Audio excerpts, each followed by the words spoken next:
How can you do this?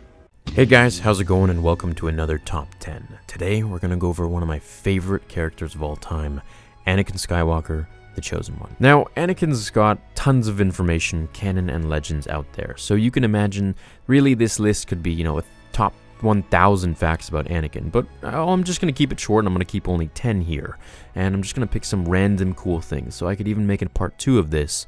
So before I digress further, let's get on with the video. Number 1. Anakin's visions destroyed him. One of the questions that arise from Anakin's fall to the dark side is if he hadn't had visions of Padme's death, would he have betrayed the Jedi in the first place? He joined the Sith so he could save her life, but in an ironic, tragic twist, it was that very choice that ultimately led to her demise. So, if he hadn't seen the future, would the events that created it have occurred at all? The ability to see into the future was one of Anakin's most powerful and prominent powers. However, you should know that after the events of Mustafar, after he lost to Obi-Wan and officially became Darth Vader, he lost this ability forever. The death of Padme is probably the most well-known of his visions, but throughout Anakin's life, he was haunted by the future on various occasions, in particular during the Clone Wars, on Mortis, when he encountered an entity that was the embodiment of the dark side of the Force, known as the Sun. The powerful Force wielder revealed to Anakin what a dark turn his life would eventually take as Darth Vader. The knowledge of his dark fate twisted his mind, and the vision itself turned him to the dark side. But to restore him to the light, the memory was later wiped clean by another cosmic force entity called the Father. Number 2. Anakin was 12 when he built his first lightsaber. One of the most important rites of passage that a Jedi Padawan must pass is constructing their own lightsaber. Anakin joined the Order at a later age than normal recruits, but he was a quick study with a uniquely strong connection to the Force. So when he was 12, he built his first lightsaber. In the crystal caves of the planet Ilum, Obi-Wan took Anakin so that his apprentice could make his saber. The young Skywalker went inside the cave, found a spot, and began to meditate. While in his meditation trance, a specter of a slave and another one of Darth Maul appeared and attacked him, but Anakin was able to handle them easily. When he woke from his trance, he had completed his lightsaber. The saber was perfectly balanced for him, with a hilt that was heavy and rigid to complement his strength, and would go on to serve the young Jedi well until he lost it in the droid factory on Geonosis in Episode 2. Number 3. He could tame beasts with the Force. Some Jedi were able to communicate and/or manipulate with non-sentient animals or creatures throughout the galaxy. This included Anakin, who trained in the ability from his earliest days with the Jedi. It proved especially useful for him in the arena on Geonosis, when he was able to calm down a ferocious reek and even mount it as his steed. The ability remained with him as a Sith as well. After his injuries on Mustafar, as Vader, he would go on various occasions to invade the minds of beasts to be used for his own ends. Number 4. Years before his fall, he nearly left the Jedi. Given that the Jedi Council didn't initially want him to join the Order, Anakin was always a little uncertain about his place with the Jedi, but there was a point, years before the Clone Wars, that the young Jedi actually decided to leave. His doubts were only heightened when he developed a friendship with Chancellor Palpatine, whose influence began to push him away from the Jedi. He started to wonder whether he was on the right path in his life. He joined the Order as a child and hadn't really made an informed choice. His doubts only grew over time until he reached the point where he handed over his lightsaber to Obi-Wan Kenobi, having decided to leave the Jedi, as we can see in this old Anakin and Obi-Wan comic. However, a crucial mission interfered in his plans. He had to cast his doubts and uncertainties aside and focus on the important tasks at hand. Throughout that adventure, Anakin eventually changed his mind and made his own choice to remain with the Jedi, much to Obi-Wan's relief, and later, great regret. But yeah, what would have happened if Anakin had left the Order before the Clone Wars? That's fanfiction for another time. Number 5. Anakin's robes reflected his personality. Now, I've made a video on this by itself a couple years ago, but I'm going to reiterate and dive into a little more here. Anakin always stood apart from the other Jedi. We know this. He joined them at an older age. His power was unrivaled, besting every other student and even some teachers. His attitude was unconventional, and he would at times disobey orders and improvise during dangerous situations. usually to very successful outcomes, but his masters and other teachers found him reckless. You can argue that he liked making these little subtle, at times not so subtle, rebellious acts against the Order. Even his robes were a bit of a middle finger to the Jedi. They were a darker shade of brown than what most Jedi usually wore. They also incorporated a synthetic black leather surcoat. The black color was probably a fashion choice, but the material itself offered greater protection than traditional cloth, like Obi-Wan's. This came in handy for a man of action type like Anakin, as he would at times jump into situations before stopping to think them through. The robes actually supplied some protection against possible reckless lightsaber strikes, as they were dense and provided armor. Though the outfit, of course, didn't reflect lightsaber strikes, it merely gave him a bit better of a protection and feel. The outfit did have its practical uses, though.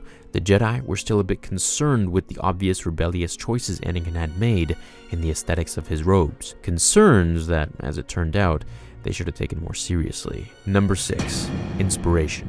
Authors, on occasion, when they are trying to come up with a name for their characters, sometimes find inspiration from historical figures. That doesn't really appear to be the case with George Lucas, however, who seemed to have searched for cool-sounding names that reflected his character's function. Like, Luke's last name was originally Starkiller, but was changed to Skywalker, and he is a Jedi and symbolically walks in the sky compared to ordinary beings. With Han's last name too, Solo was picked only because the character was a loner that lived by his own rules, as we saw in the Solo film. Though it hasn't been confirmed by Lucas, it is possible that the name Anakin might have a historical origin as well. There were allegedly giants called Anakim, who were creatures in the vein of Goliath from David and Goliath, living in Palestine. They apparently reigned supreme and favored war above most things, so perhaps Anakin was supposed to be the more aggressive name, and Luke could have been David to Anakin's Goliath. Number 7. Anakin almost became a slave again. When we met Anakin in The Phantom Menace, he was a slave, which, even after he was freed, was something that haunted him the rest of his life. He resented anyone who was involved in the horrendous trade. So, when during a mission in the Clone Wars, Anakin, Obi-Wan, and Ahsoka ended up in bondage, the former slave was probably dealing with one of the most difficult moments for him in the war. In order to rescue Togrutan colonists who had been kidnapped by Zygerian slavers, Anakin, Obi-Wan, and Ahsoka posed as slavers to get their queen's favor. But she figured out who they were, and Anakin was forced to serve the queen as her personal slave. Because his friends' lives were in danger, he obeyed her for a time. Eventually, he devised a plan to escape at the right moment, while the queen had to face the wrath of Count Dooku. Only a slave again briefly, he and Ahsoka promised to free the galaxy of slavery after the Clone Wars. Of course, it could be argued that Anakin was a slave his whole life. On Tatooine, in bondage, he had a master, and then as a Jedi, he had masters. As a Sith Lord, he had one master. Anakin Skywalker, Darth Vader, was never free to be his own man, if you really think about it. He always had to answer to someone else. Number 8. He trained Saw Gerrera, the breathing-impeded extremist in the cumbersome suit Saw Gerrera, who was played by Forrest Whitaker in Rogue One and voiced by Andrew Kishino in the Clone Wars animated show, was a resistance fighter who hated the Separatists and the Empire, and fought them both with fanatic zeal and determination. During the Clone Wars, Anakin, Obi-Wan, and Ahsoka trained Gerrera and his people in how to wage guerrilla warfare against the Separatist forces, training which he would later employ with great efficiency against the Empire, and to some degree would be adopted by the Rebel Alliance, meaning Darth Vader had to fight against the tactics of Anakin Skywalker. Number 9.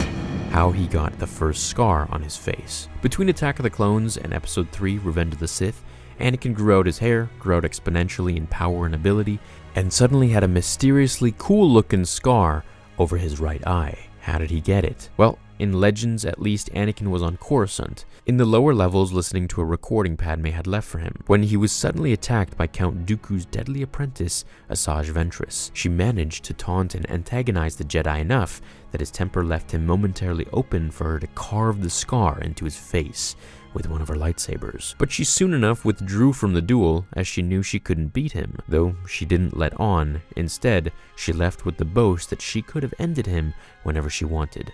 But had chosen not to. Number 10. Anakin's midichlorian count. One of the more controversial additions George Lucas added to Star Wars lore with the prequel films was the concept of midichlorians. Personally, I liked it, I was fine with it, but I know a lot of people had issues with it. They were Lucas's semi-scientific explanation of how the Force works, where before, the Force had been more of a spiritual, mysterious galactic energy, and I feel like they still are. However, this was George's scientific way of trying to explain it. I'm not going to get into whether the addition was a good or bad thing.